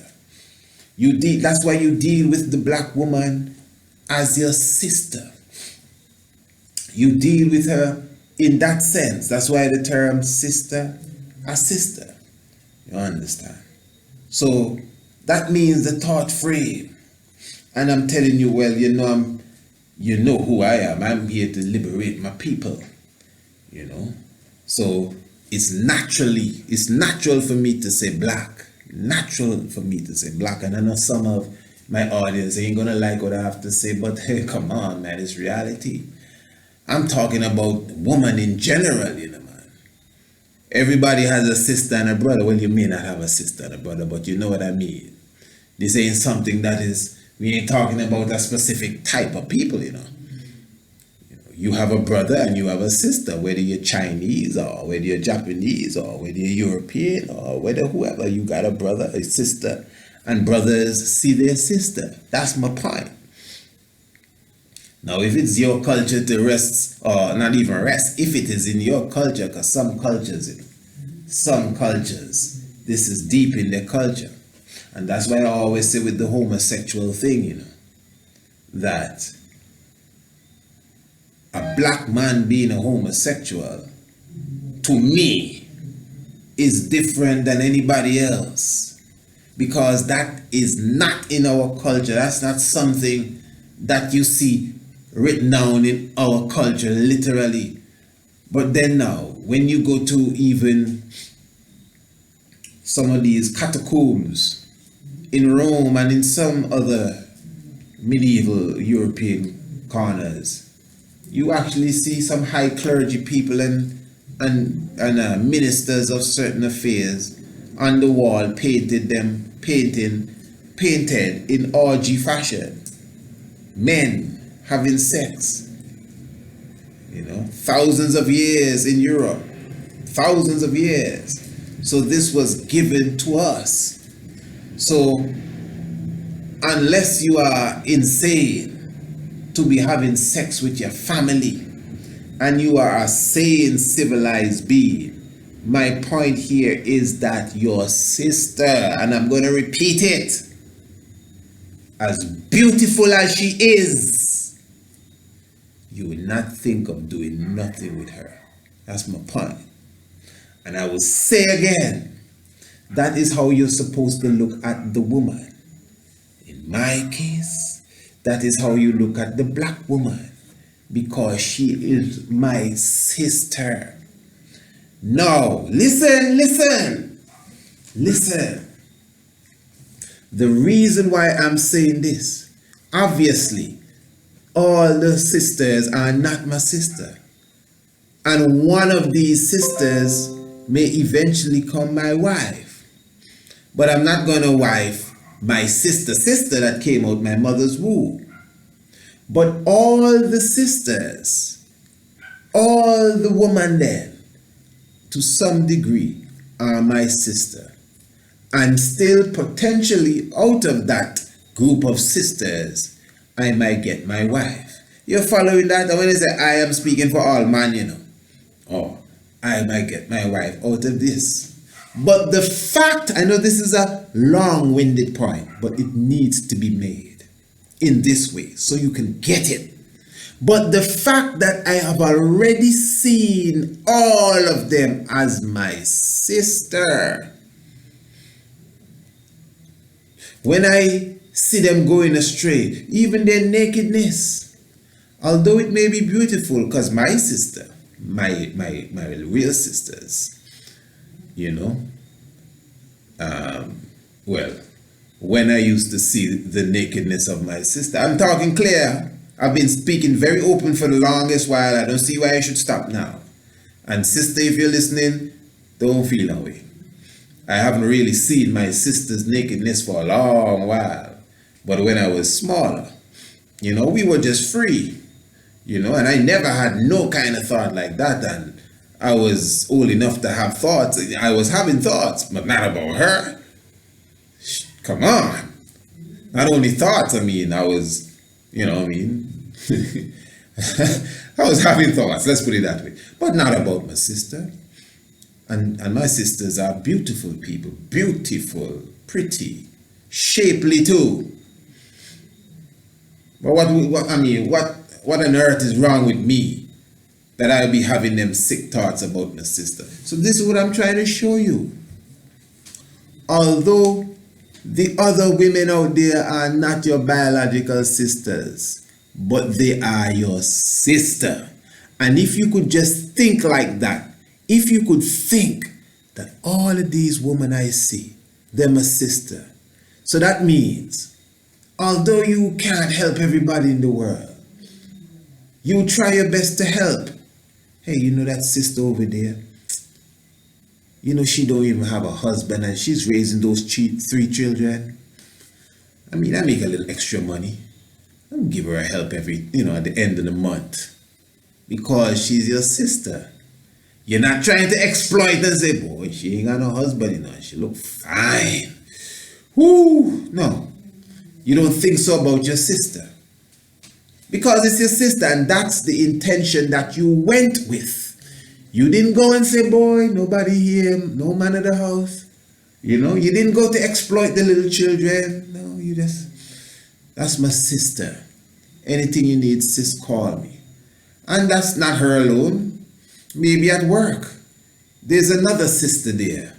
And every morning you bring her breakfast because maybe you notice, man, you know, she has things to do. She's always a bit late and it seems as if she doesn't even have time in the morning to make this breakfast, whatever. And you might just feel to bring her breakfast in the morning because that's your sister. You ain't trying to get nothing from her. You're just dealing with her as your sister, but she really fine, eh? Wow. And she does wear them short mini skirts, man, boy, woo, she's something else. But anyway, just because it's your sister, you're not thinking like that. But now, let's get it straight. It's not about reality kicking in. The reality has always been there. The woman that you're helping at the end of the month, she's not your sister. She's not. The woman that you bring breakfast for every morning, she ain't been nothing to you. She's not no sister. She's a sister, but she ain't your sister. She didn't come from your mother's womb. She don't even know your father. So it is not impossible for you to, you know, grow into the sister and she becomes more than a sister. She becomes your woman or she becomes your wife. That's what I'm saying. But now I'm trying to show you that before you fall in love with her beauty, at least the beauty of her body, I mean, you already see it, especially with the one that comes to work because she's always showing off her shape. So you don't see it already. You almost take away a lot of the mystique, but you don't see that. But you fall in love with something else. It could be her personality. It could be her mind. It could be her intellect. It could be her appreciation. You just, you know, and that's how these things do. They grow. Even if it's love at first sight, it still gotta grow. It takes time to grow, at least in the real world, civilized world. It takes time to grow. And because she ain't your sister, in fact, you do a background check to make sure she's not your cousin. Then you can take it to another level. But because you are conscious, because I'm conscious, because you are African in mind, when you see your sisters parading naked up and down the street, it hurts your heart. Some people say, oh, come on, priest, I'm fair, you can't fool me, though, man. Look how them women look fine. Watch them, man, watch them. And I watch them. I don't like I drive in and I look away like, oh, no, I don't want to see that. I watch them. I look. Believe me, I look. You understand? But I know I'm looking at my sister. And in the same way you'd want to correct your little sister, you would tell your little sister, hey, what you say? Well, at least this is how I'll do it, because I learn how to approach now. So, you okay, man? Yeah, man. Yes, I think I know you know. Yes, all right. Okay, all right, man. Okay, good. So, wait, you don't live over there by so-and-so? Yeah, okay, all right. Anyway, take care of yourself, you know. I will take care of yourself, you know. Sometimes I know you're looking fine and everything, and you don't know. I know you want to bling and make them see how much curves you have. You don't know. You don't know. Yeah. But sometimes, sis, it's better to, you know, bring the hem of the skirt down just a bit. You understand? Don't show everything. Because you're young. And maybe at this time, you're not concerned with the future. But believe me, the time is going to come where the person of your dreams, your soulmate, he's going to come along.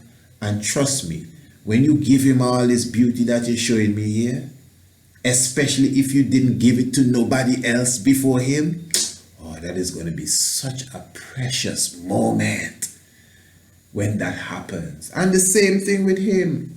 Society teaches us different, you know. He's supposed to be the stud and you're going to be the whore. Yeah, that's how they teach us. But him too, if he himself was not promiscuous with his life, when the time comes to express himself and you both find one another, And you can literally say into your old age, we have not been with no one else beside each other. Don't make them fool you. You don't need no exercise. You don't need to test nobody else. You know, that will be something that you cherish forever. You carry that into the afterlife. You're gone in without them stains. You know, you got to keep in mind, when a man, you know, goes with different women and women with different men, you share the spirit amongst each other. So brothers, in the same way that you can carry home herpes, and sisters, in the same way you can bring home the gonorrhea for the brother, and the HIV and all them man-made things too, is the same way, man-made, is the same way that you can bring home spirits. Remember, when you plug in, you plug into the sister. You plug in. So when you plug into her, you're sucking from her and you're feeding her. You're both exchanging fluids and energy. So when you go back home, even if you wash your skin, you know, even if you're clean, even if it's next week, and then you plug into someone else, there is a relationship taking place with all who you plug in, whether they know it or not. That's why sometimes they tend to run into each other, because they're sharing an energy that you have given to them. That is how powerful this is. This is not a joke, what we call sexual intercourse. So I would advise, brothers, we work on our morality. Believe me, that's why it's important to be conscious. Because when you're really conscious, because some of us, we conscious except for how we eat. We conscious, no, but we leave the eating part out of the consciousness. And we leave the sexual part out of the consciousness too. We want to knock any boots that come along and all them kind of foolishness. That's your sister, man. You know, sister, don't try that on me. You know what I mean. I'm just trying to show you, from you deal with the woman as your sister before you deal with her as some piece of meat. Not even before. How did I come to say that? Because she ain't no meat piece of, not before. You deal with her as your sister, not as a piece of meat. You would eventually grow into her if she is, you know, destined to link with your soul. You understand? That's what I'm saying. Now, as far as, and I will say, because I know it's to me, you don't have to be to you, but to me it's important. Because from my perspective, why I have to highlight the black woman, as you know, I don't try to explain nothing to nobody, you know. I don't explain. A lot of people, they don't like how I talk, you know. Yeah, people contact me all the time from all different shades and colors, and they some of them scared of me. Say, priest, I'm a you know, some of them will tell us straight, I'm a Caucasian. I don't know how you will accept me. I really wanted to call you a long time, but I was thinking over it because I don't know. Yes, brother. Give thanks to the call. How are you? Talk to me. Let me hear. I mean, come on. I ain't gonna bite nobody. But I have to highlight, when it comes to the black sister, my sister, and why I have to use that example. Because in my world, me personally, I'm a Garvey man. And although a European woman is a woman, a Japanese woman is a woman, that's why I have to clump them by themselves. I'm not into the interracial mixing, you know, so no matter whatever connection I may have with someone else of the so-called other races, if you want to call it that. Because that's why you have to use something to differentiate. Because that's why people will say, well, we're not race, we're all human beings. And even if we're all human beings, there's obviously something different about us. To the point where I'll tell you that I would not mix, you know, the seed with a Japanese, Chinese, not even a black Indian. You know, you stick to self, you stick to your own, and I would advise the same for all the others. And I honestly believe that that's another level of the sexuality, the spirit of the sexual vibration, you know. your own kind. Let's just put it that way. And that's a reality. Even in the animal world, I always say there's so many species of ants.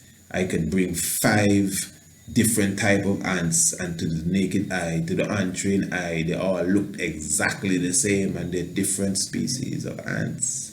And they would not mate with each other. It won't happen by no mistake, no matter what you do. Even if you take the queen from one cell and put it amongst the rest that look like her, none of them gonna say, boy, sure she look like us, no, because there's a law of nature. Those of you who are Hebrew Israelites and so on, follow the Bible. Even Levi was not supposed to mix with Judah. Naphtali was not supposed to mix with Issachar. And they're all the same people, they're all the children of Israel. So if it's so precise, because we have them signs in our tradition, no disrespect to anyone's tradition, but it's not just go along, there's a level. Yes, I don't believe in telling people who they're supposed to love, no. But as a culture and as a cultural family, we have boundaries. There's only thus far you can go with this, you understand? Don't try to invent nothing here. Even bestiality is being legalized in certain places. How low can you go? According to Public Enemy. So we have to have some level. There gotta be some borders here, and that is how I look at it, So my brothers and sisters, yes, just had to be Ethiopian there, not Frank, but Ethiopian, so you could just clearly know where I'm coming from. And as I said at the beginning of this, I hope that the information was palatable. I found the conversation to be, very fruitful, really. The articles that we went through, I think they really assisted us in understanding. And this might be something you may want to listen to again as well. I didn't really bring it as if I'm no professional in any way. I just think it's only sensible thinking of the power of the sexual intercourse. It is a spiritual thing, obviously. Just that alone. Now, just that alone. Now, we've been speaking for almost 2 hours. If I was to just say this to someone, do you know sex is a spiritual thing? And I didn't say nothing else. That alone is life-changing to some people. Some people will be like, wow, what do you mean by that? Sex is a spiritual thing. It's, like when you pray and meditate and sex, when you have sex, you are summoning spirits. You're connecting to the spiritual world. Wow. Who tell you that? And that's exactly how they would react. Very few people would say, yeah, man, I know that. And maybe not very few. Some would say I know that, but very few would really know that. Because some are going to say I know that just because they don't want to look bad. So I'm just saying, I am speaking for almost 2 hours. But yet still, some people have never been schooled in the subject for 10 seconds. But yet still, they're old enough to have sex. And I mean that in no funny way. I mean by law. The age of consent. Around here, the age of consent for the young lady is 16. 16 is the age of consent. So you're 16 years old. You can have sex with anybody, even if they're 65. And nobody go to jail and all of that. And that to me is just whack in the sense that, not really the jail part, I'm just showing you that 2 nights before your 16th birthday, it's illegal. But the night of your 16th birthday, you're free to have, sex as a 16-year-old. All right, so who determines all of this? Who determines this age bracket now that has been given to us, and sometimes we want to move it from 16 to 18 and then we move it back to 16. Who's counseling you on this? Is God telling you what to do here? Because he's the master of this. He's the one that created it. He's the one that has it in motion, So the point is, man, even at 16, these 16-year-olds, even the 65-year-old has never been taught. All what we speak here, they've never read no article. You know, you don't want to know what they're reading. You know, right now, the reading thing out of the door. Of course, remember just about 2 years ago, Playboy magazine locked down. Playboy magazine locked down, you know. Doesn't mean that what's in Playboy has gone out of style. It means that reading has gone out of style when it comes to what Playboy talking about. Nobody has time to read that. When you can watch a whole movie and get different episodes and get different clips and go on your journey, man. That's how serious the thing is, my brothers and sisters. So, sex education in school, even if they put it in school, the stuff I see them try to put in school, that's almost just a next level of biology. You know, and even on that level, it still needs some work. It's nothing like this. You know, we don't teach our children, you know, the spirit of it, and even the mechanics of the physical. That's why when you're in tune, that's why you have that harmonious ejaculation, that both man and woman ejaculating at the same time. Because that's how it's supposed to be. Because what that does, it assists the sperm. No mind all the fluid might be coming or whatever you're thinking. It assists the sperm to go up the vaginal canal into the fallopian tubes and find the ovum and find the egg. You know, but when the woman has not ejaculated or has ejaculated some long time ago, or however it go, and usually is that she has not ejaculated and you don't ejaculate, it could give the sperm a harder time. So it was designed for that sequence, that unity amongst both the man and woman. Give thanks, my brothers and sisters, for the moment. Give thanks to the conversation. It was fulfilling.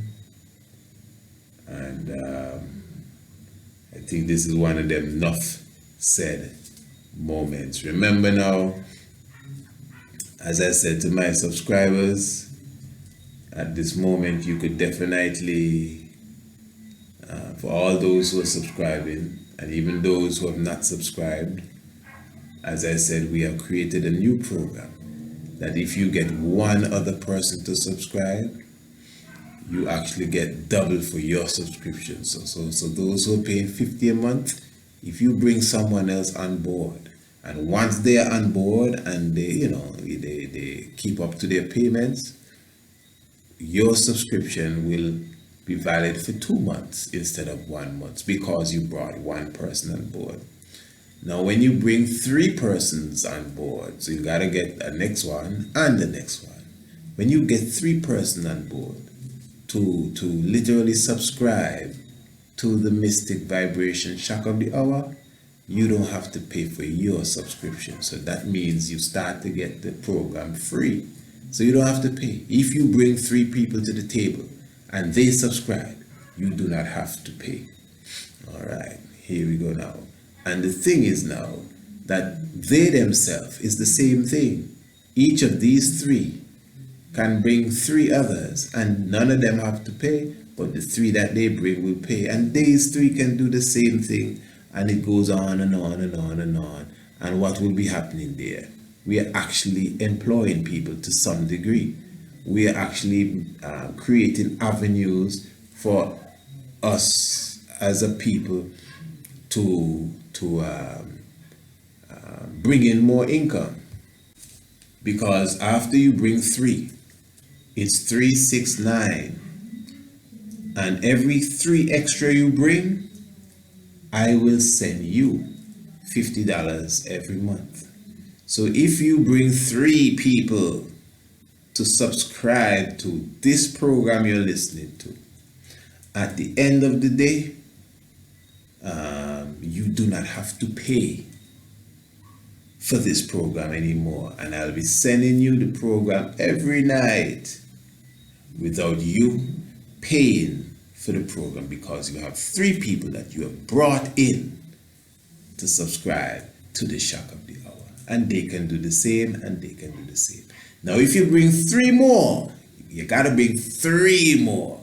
If you bring 4, so you already bring 3. So if you bring a next one that makes 4, if you bring a next one that makes 5, that's good.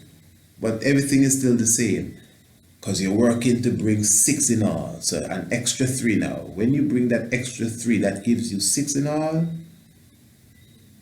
Not only do you get your program free, because keep that in mind, you know, you get your program free. Your program that is valued $50. You don't have to pay for it. And I'm sending it to you for free if you bring 3 people on board. That's my point. And if you bring 3 more people now to add to make it 6, I will send you $50. You're still getting your program that you're not paying for, and I will send you $50 every month. You don't hear me? If you bring a next 3, which brings it to 9, that carries it to $100 every month. You don't hear me? Every 3 you bring is the next $50. So you could imagine if you have 12 people under your belt and say, yeah, I have 12 people that I have subscribing to the shock of the hour. That means every month, Priest Isaac, will send you $150 because of the 12 that you have on the program once they keep up with the program. And if one drop off, you can find the next one. Is up to you. Now I'm just showing you. It may appear hard to some, but it's an easy thing once you know what you're doing. You understand? And I can, if you want to use the term sell myself, all you gotta do is to, and you don't even have to introduce me. I'm just going to say all you have to do is introduce me to who you think would like to subscribe. But you already know those in your circle. I'm sure many of them even know of the works that we do. And all you have to do is to make up your mind that, hey, listen, I'm going to, you have to make up your mind to do it, You can't just sit and say, sounds nice. You got to make up your mind to do it. I'm going to call Lucy. I'm going to call Raheem. I'm going to call Shabazz and say, hey, man, you don't want to subscribe to Priest Isaac's program, man. Yeah, I was thinking about that. Yeah, when you want to do that? Maybe this weekend. I think okay, tell you what. When you contact him, just let him know you're coming in under my name. You got to let him know you're coming in under my name. I'm going to email him and tell him the same. And then you get 2 other people. Hey, what you saying, Shirley? Yeah, I'm good. You're telling me you wanted some of the DVDs and books from Priest Isaac. Yeah, I'm going to get some. What about subscribing to his program? That's a lot. That plus the books. I think I'll start with the books first and the videos first. And then, but you know, when you subscribe to his program, you get certain things free. Once you subscribe to Priest Isaac, I'm telling you, because I've been with him for 3 months. I mean, he's been sending me things I never even expected. I hear he has a new book, he has a new video. This wasn't a part of the deal, and he just sent them to me. I'm telling you, he's a brother that is really about, sharing the knowledge. So trust me, don't tell nobody, but trust me, if you subscribe, you don't even have to worry about all them other stuff. Just subscribe. But don't tell nobody. Okay, I'm going to subscribe. Okay, now when you contact him, tell him that you're coming in under my name. Oh yeah, I heard him speak about that. Okay, so how many people you have? Well, it's you and Shabazz. Okay. Well, my sister, she wanted to, I'm going to get her and, so we can just make you get your program free because we're all going to benefit. Of course. And then you get 3 others and then the money starts to come in for you. You understand? And I'm trying to make it that easy because I'm saying, obviously, you have to put in a little work. I ain't sending you to rap from door to door. And if you want to do that, you can. Because what I'm looking at it in reality, $50, come on, we can do that. But I'm still trying to understand. It's not every time one can really find the $50. And I know that most of you really want to assist and everything. And I know for sure that every one of you can get 3 persons. I'm positive every one of you can get 3 people, or 3 persons, if that's the right term, to subscribe to the Shock of the Hour program. Everyone. Exactly. And I know with a little extra effort, so that means you ain't paying for no mystic no more. You're just getting it because you have 3 people, in a sense, paying for you. So you can take that out your budget and get 3 more. Yeah, I got those 3, I can get 3 more. And when you get the 3 more, imagine Priest Isaac calling you and say, hey, how is it? I'm good. I'm going to send $50 for you. You can pick it up at in an hour. I'm going to send you the information. What's your account? Whatever it is, whatever I got to do, it's coming to you because you have 6 people that you have subscribing with us. You're getting paid every month, plus you ain't paid. So anybody that getting paid by us, they're not paying for the mystic. The fact that we are sending you money, that means you are not sending us no money, and you're getting our program. Plus, we are literally compensating you, if you want to call it that, for bringing new people on our program, and all of them can do the same.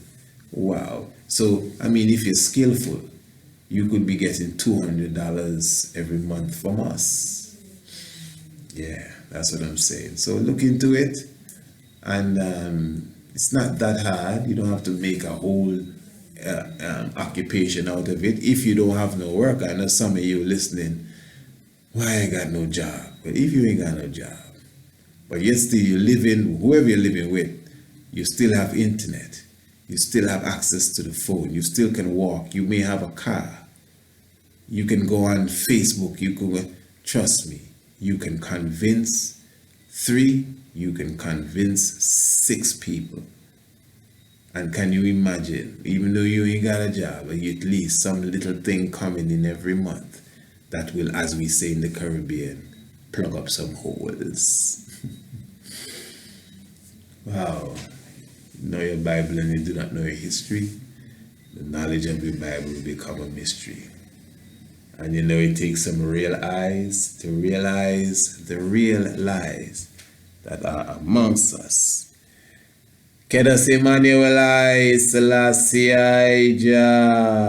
Rastafari. Blessed love. So who is this? This is King Akhenaten, aka Amenhotep IV. He was an ancient Egyptian pharaoh of the 18th dynasty who ruled for 17 years and disappeared perhaps in 1336 BC or 1334 BC.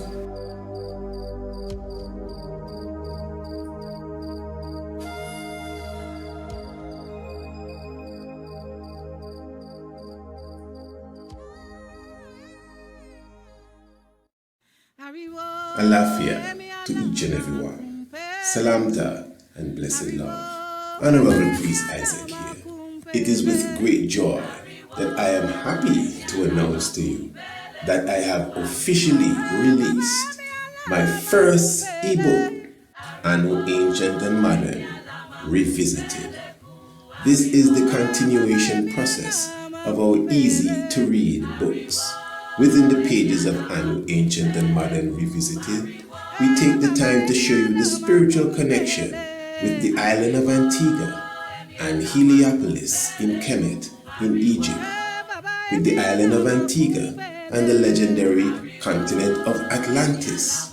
We also highlight Green Castle Hill, also known as Mount Anu, which is known as the Stonehenge of the Caribbean, with the countless of megaliths that align with the movement of the heavens. This is a must-read for all those who are students of the esoteric realms, astronomy, geology, and ancient sites. Of course, to get a copy of your book, all you have to do is to contact us at area code 1268-728-3162. Call, text, or even WhatsApp. Or you can email us at priestisaac27@gmail.com to get a copy of your ebook and Ancient and Modern. It is an easy to read book, may appear light, but it is extremely heavy. Yes, it does.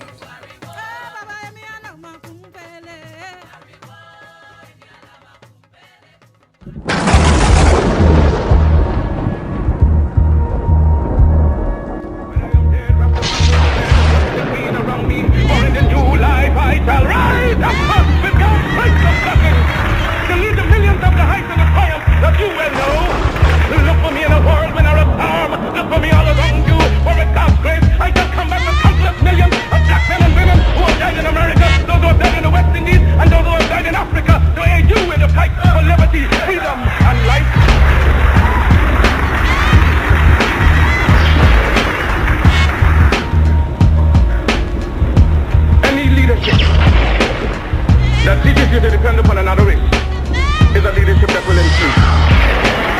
Any leadership that teaches you to depend upon another race is a leadership that will include. They gave leadership to our foreparents and that leadership made them slaves.